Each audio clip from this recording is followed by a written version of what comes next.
else that we might know you. Lord, there is power in the gathering. Lord, I pray for this church. I pray for this church family, Lord. You've given us this opportunity to share your word with others. You put us on this world for a purpose, Lord. And you ask of us to teach others and to show others your love. You've chosen us to be the hope in this world. And you've chosen us to know and to make known the glory of your kingdom. So I pray that you teach us to rise up, to inspire, Lord, and to give a person on this earth to be comfortable but to be stretched. Now our worries melt away when we pray.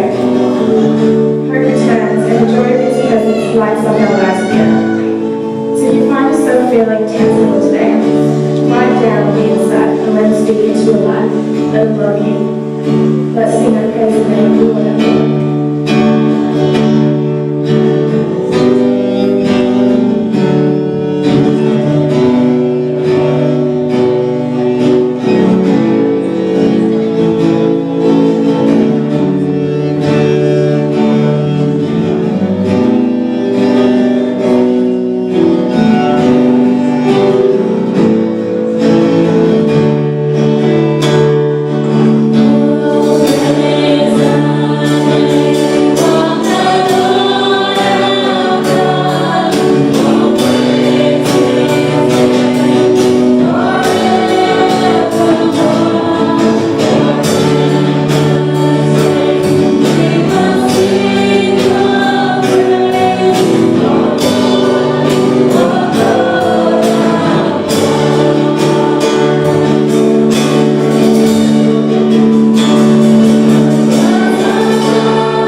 This week was an amazing week for me because I got the opportunity with the Anglican Board of Mission to go up to the Northern Territory, and particularly I spent my time in Darwin. And why this was so inspiring was because those of you who would know this would know that we as a church who support the Anglican Board of Mission, we support a particular project up in Darwin which is about helping the Christian church in very isolated Aboriginal communities to be the church.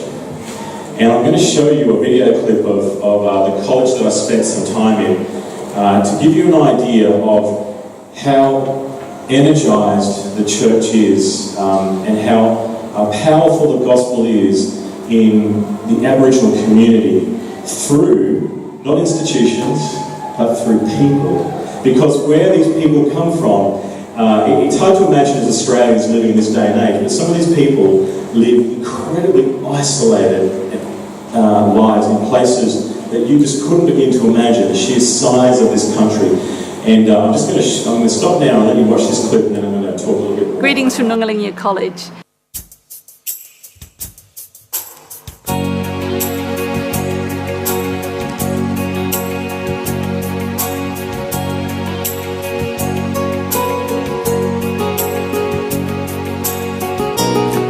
We're partnering with the Indigenous churches to provide theological education that's contextualised and appropriate for people to learn God's Word. The students come and study by intensives of either 2 or 4 weeks at a time, and usually a small group will come from each community. And while they really enjoy being together, one of the things that they really love about Nungalingia is that they meet different people, different countries, different languages, and learning together is one of the things that they value the most. Worship in a community is really different to a regular church. Indigenous people don't focus so much on Sunday morning, but when the church is going well, they'll have fellowship maybe every night, and they'll worship into the late hours of the night, day after day after day, singing, reading the Bible, sharing testimony, praising God, in the centre of the community too, not just in the building. Every day before class we have chapel for half an hour. We meet together and we read the Bible, we pray, we sing, we share together. At the end of the week, the students lead the chapel, and we often find that that's just a really special time. Students will regularly stand up and say, I've never done this before. They've never had the chance to read the Bible in public before or to share their testimony before. And they're very powerful. We all learn, and so everybody is learning together. Students come because they want to learn how to read the Bible. They want to learn how to grow in their faith. Most of them can't just pick up a Bible and read it. They haven't got the Bible available in their own languages. Only the Creole Bible is a full Bible. So they come here to find out, what does the Bible say? They know about God, they love Jesus, but they want to grow. And to do that, they need to be able to read the Bible. So that was just a little snapshot. And that college is in Darwin itself. But the people, there were 230 students enrolled, and they were from the far-flung parts of Arnhem Land. I mean, unbelievable the places where some of these people came from. And do you know why they came? They travelled all that way and spent 4 weeks out of their community living there. You know why? Because they wanted to understand the Bible. And I think to myself, we have it sitting in our bedside table. And I wonder how much we desire to know the Bible. And I had a chance to talk to some of the students and said, well, why is it you want to know your Bible? And they said, we want to know more about God. We want to understand God's plan for our life. We want to understand what God's doing in our community. We want to be able to take the message and be able to tell others. And it was so inspiring to be in that place. It was so inspiring to talk to people. You know, some of these people, they do certificates, right? Like we have Cert 1, 2, 3, and 4. A lot of people who came, a lot of the Aboriginal people who came, could not read and write. So the first course they have to do in year 1 is 4 weeks of English, because they don't have it in their own language. There are literally hundreds of languages in the Aboriginal communities. And so the first 4 weeks they come, they're just going to learn English. And then the next time they come back, they'll learn more English, and then they'll do some study of the Bible. By the time they get to a certificate 4, they can actually read in English, and they can start to really do a little bit of theology in the Bible. It's absolutely amazing. And there's a word that they like to use when they talk about the work they're doing with Aboriginal Australians up there. Now, these are people that are Christians. Now, the reason why they're working with Christians is for a very good reason. Within their communities, it is the Christians who are the strongest people often in their communities. And it's the Christians who are leading the charge to help their communities with violence and alcohol abuse. It's the Christians in their communities that are standing up and saying, we're going to make our community better. And so by empowering and training and equipping these strong Christian leaders, they're making a tremendous difference when they go back to their communities. It's really inspiring stuff. And it got me asking some really important questions of myself and my community here. How many of us see ourselves as being equipped to make our communities better places? How many of us study God's Word so as to understand how God's calling us to make our world a better place? These people are. They're so amazing. There's a word we talk about. It's called capacity building. Have you heard that before? Capacity building.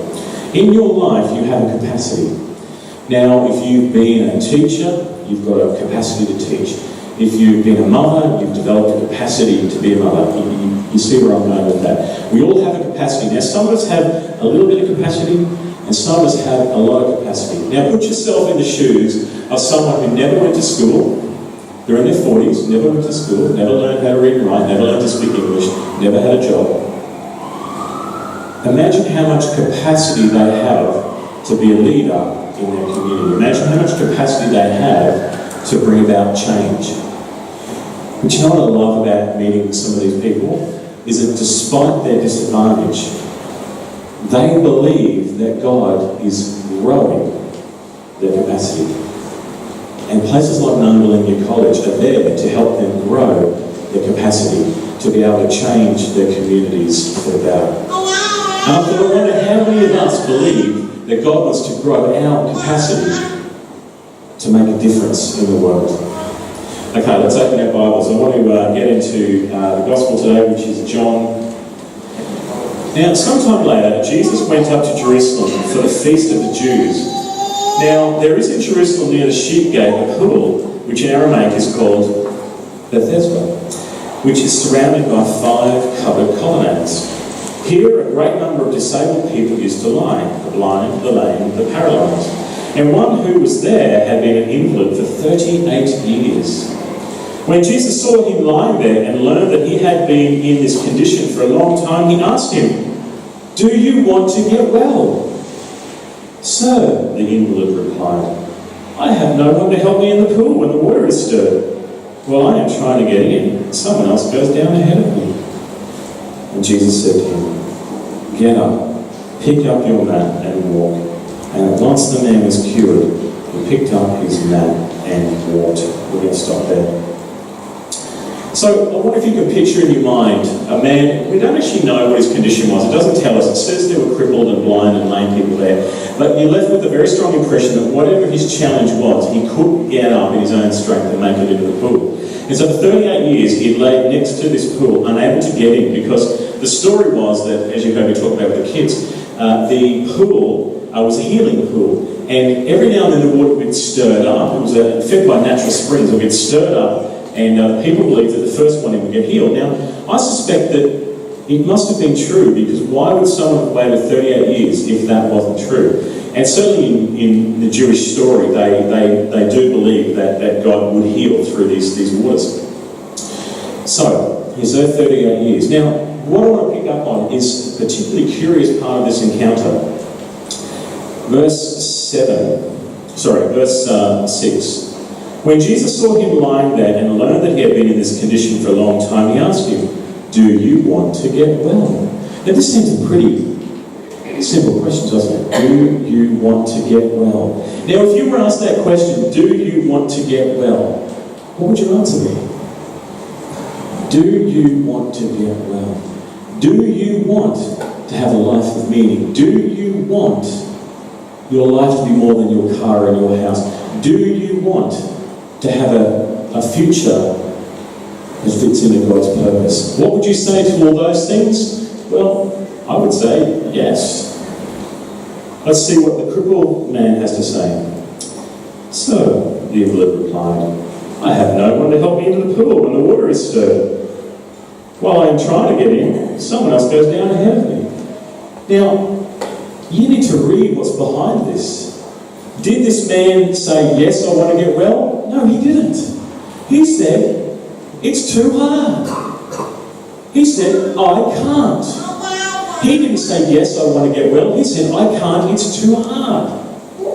And then he gave his excuses. "Before I can get down there, someone else gets in." So his response is to do you want to get well? It's too hard. Did you pick that up when you read it? Okay, let's see what happens. And Jesus said to him, "Get up, pick up your mat and walk." And at once the man was cured. He picked up his mat and walked.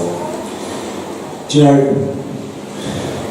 this is a story about human incapacity. We as a people are largely incapable of solving our own problems. Now, I know some of you would want to disagree with me, that's okay. But here's the reality. When was the last time you were really able to make significant change in your life? Think about a habit that you have in your life that you hate, and you'll struggle with changing it. Think about the reasons why you live. And even though, get this, right, this is what we do. Even though we're miserable, even though we're too busy, even though we're struggling, we're going backwards, do we do anything to change it? More often than not, no, we don't. We live in that place. You know why we live in that place? Because it's become exceedingly comfortable, and we know that's suffering. We stay in that place of suffering because it's comfortable, because we're afraid of what might happen if we were to confront and challenge our greatest fears. Do you know, one of the greatest fears that I had a chat with one of the Indigenous members of the college, and one of her greatest fears was to have to stand up and lead prayers. Because culturally, for a woman in their community, to stand up in front of men was just something that you didn't do anyway. But if you understand anything about Aboriginal people from that part of the world, they're very quietly spoken, and quite often, well not all, but very quietly spoken people, and they think we talk a lot. In fact, when you sit with them, the first thing you have to do is learn to shut up. Because we talk a lot. But they don't. They sit and they listen to one another. And there might only be half a dozen words spoken across half an hour period. But when they do speak, they have something very valuable to say. And for her to get up here meant that she had to face tremendous fears in her life. And I said to her, "Where did you get the courage to face your tremendous fears?" And she said to me, "Jesus." She didn't elaborate, she just said, "Jesus." And I thought, wow, I bet you there's a story and all that. But I couldn't get myself to sit still long enough to hear the whole story. I didn't have the time, actually. But here's a simple truth from our gospel today. This man was disabled and unable to heal himself. Even though healing was an offer, he could not get in there. And he could not even get somebody else to get him there. Or couldn't he? We don't know. But the point is this. In the face of his incapacity, in the face of his 38 years, now, you know, I love Einstein's quote. You know what the definition of insanity is? Doing the same thing day after day and expecting a different result. Think about it for a minute. Doing the same thing day after day and expecting a different result. I love that quote. This guy for 38 years had sat day after day after day getting the same result. Now, I don't want to give this guy too hard a time. There's probably really good reasons why he couldn't change anything. But I do want to use him as an example of human incapacity. We lack capacity within ourselves. But we are, our people, invited to grow in capacity. That's the core of the Christian gospel, to become people who are capable. Now, I'm not talking about becoming engineers, world-class speakers. If that's your capacity, that's great. But I'm talking about a capacity to change the world. That sound like a big capacity? It is. That's your calling. That's my calling. Our calling is to change the world. It is. Make no mistake. And if you're sitting there thinking, well, I don't have that kind of capacity, join the club. I don't need that. I can't change the world. Or can I? In fact, I can. I can change the world one person at a time. I can change the world one conversation at a time. I can change the world with one loving action. And that is the call of the Christian life. To believe that God wants to raise our capacity and to change the world through us. Do you not think God couldn't come here tomorrow and do all this himself? Of course he could. But he chooses you and he chooses me. Okay, we're going to open our Bibles again. This time we're going to turn to Acts chapter 16. During the night, Paul had a vision of a man in Macedonia standing and begging him, "Come over to Macedonia and help us." And after Paul had seen the vision, he got ready at once to leave for Macedonia, concluding that God had called us to preach the gospel to them. So just pause there for a minute, just to give you context. Paul has a vision where he believes that God's calling him to travel to Macedonia to tell them about God. Okay? Verse 11. From Troas we put out to sea and sailed straight for Samothrace, and the next day to Neapolis. From there we travelled to Philippi, a Roman colony, and the leading city of that district of Macedonia, and we stayed there several days. I just want to pause there for a minute. Do you get the impression that Paul has gone to a lot of trouble to act on his vision? He's travelled by boat through various cities. He had to have a layover of 7 days. It has been no small feat for him to follow the sense of calling of this vision to go to Macedonia. Now, did the vision give him details of what he was going to do when he got there, who he was going to stay with? No. He responded to God's call on his life, even though he didn't have all the information. He didn't have the whole picture. Oh, I couldn't go to Macedonia because I have no idea where I'm staying, what I'm doing, or how long I'm going to be there. He didn't. He went without that information. Okay, verse 13. On the Sabbath, he went outside the city gate to the river, where we expected to find a place of prayer. Okay, so they expected to find a place of prayer. They weren't sure, but they went. We sat down and began to speak to the women who had gathered there, the women who had gathered there. Let me pause there for a minute. This is kind of extraordinary in and of itself. Women gathering to pray, and they're going to meet with them. Men don't pray with women in this period of history. Okay? So that's an extraordinary piece of history right there. Verse 14. One of those listening was a woman named Lydia, a dealer in purple cloth from the city of Thyatira, who was a worshipper of God. The Lord opened her heart to respond to Paul's message. And when she and the members of her household were baptized, she invited them.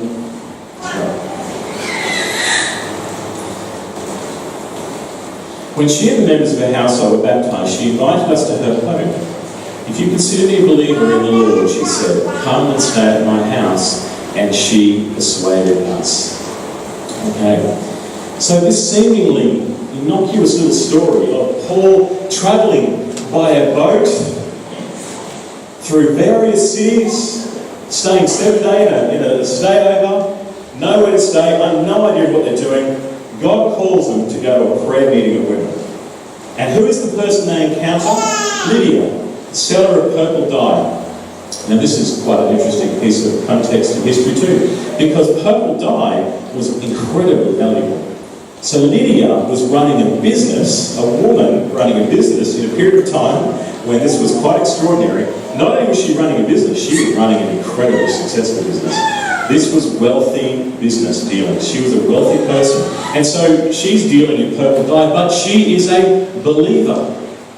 And when she hears the message of Jesus Christ and the teachings of Paul, her heart is gripped. And she says, come to my house. Now you won't see this any further in the Bible, but what we believe about Lydia is Lydia went on to start the first church in Philippi. So she, I'll get the right term for you.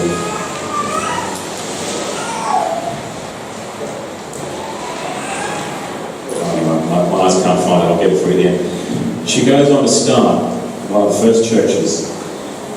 Now why? What could possibly have prompted this woman who had a successful, thriving business to want to go on and start a church? It's because God grew a capacity within her to change the world. She couldn't change the world selling purple dye, but she could change the world by telling the story of Jesus in people's lives. Now, this is not a story designed to make everyone give up their jobs and start churches. That's not it. This is a story designed to say to you, no matter where you are, no matter what you do, God has called you exactly where you are to take on His calling to grow in capacity and to become what God has destined you to be. That is to be someone who changes the world, one person at a time. You know, people say to me, Stuart, I'm too shy. Well, I'll tell you what, you should have met some of these dear Aboriginal people that I sat with. You couldn't have met more shy people.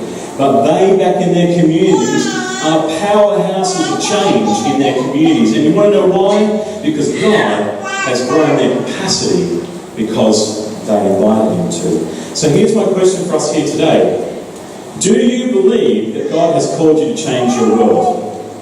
If you don't, go back to sleep. I have nothing more to offer you. But if you believe that God has called you to change the world, then hear this message. Jesus has chosen you, and He wants to grow your capacity. He wants to end your fear. He wants to change your heart from one of doubt to one of belief. And He wants to use you to bring His kingdom come. Don't we pray that? Your will be done on earth as in heaven. That is His will, the Lord's prayer. His will is that His kingdom comes, and it comes through you, and it comes through me. We're going to finish now with Revelation chapter 21. Last week, if you were here, you heard me talk about our destiny, and I said that I knew your future, as I know my own future. Here's some more of your future. I did not see a temple in the city, because the Lord God Almighty and the Lamb are its temple. The city does not need the sun or the moon to shine on it, for the glory of God gives it light, and the Lamb is its lamp. The nations will walk by its light, and the kings of the earth will bring their splendour into it. On no day will its gates ever be shut, for there will be no night there. The glory and honour of the nations will be brought into it, and nothing impure will enter it, nor will anyone who does what is shameful or deceitful, but only those whose names are written in the Lamb's book of life. Chapter 22. Then the angel showed me the river of the water of life, as clear as crystal, flowing from the throne of God and the Lamb down the middle of the great street of the city. On each side of the river stood the tree of life, bearing 12 crops of fruit, yielding its fruit every month, and the leaves of the tree are for the healing of the nations.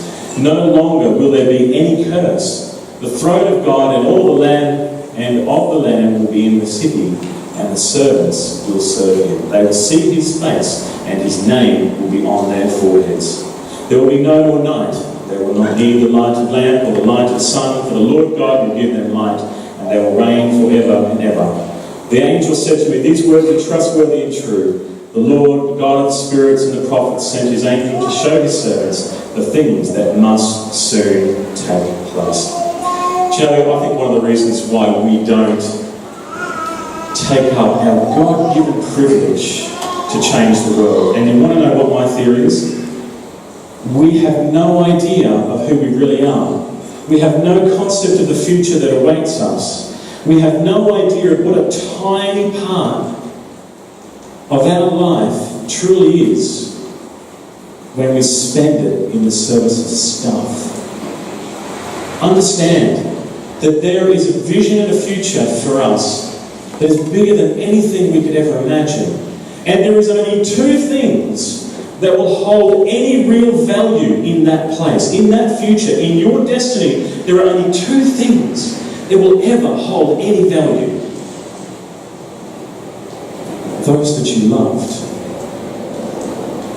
and those that you led to Jesus. How many cars, how many boats, how many holidays will mean nothing. How clever you were, how many buildings you built will mean nothing. How many armies you conquered, how many worlds you saw, how many places you visited, none of that will mean anything. Because our future is all about God's desire that you change the world one person at a time.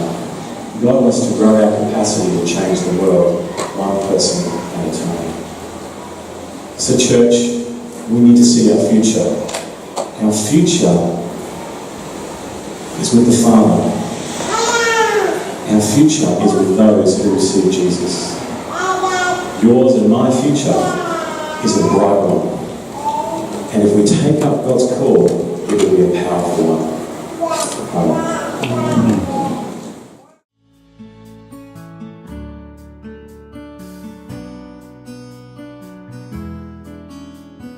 Our studies are written by pastors and teachers actively growing their local church. These studies have been a blessing to churches across many denominations and around Australia. These 7-week practical studies are designed to meet people in their everyday lives and encourage them to grow in faith. Our prayer is that you or your church will be blessed by growing in relationship with our God through studying His Word.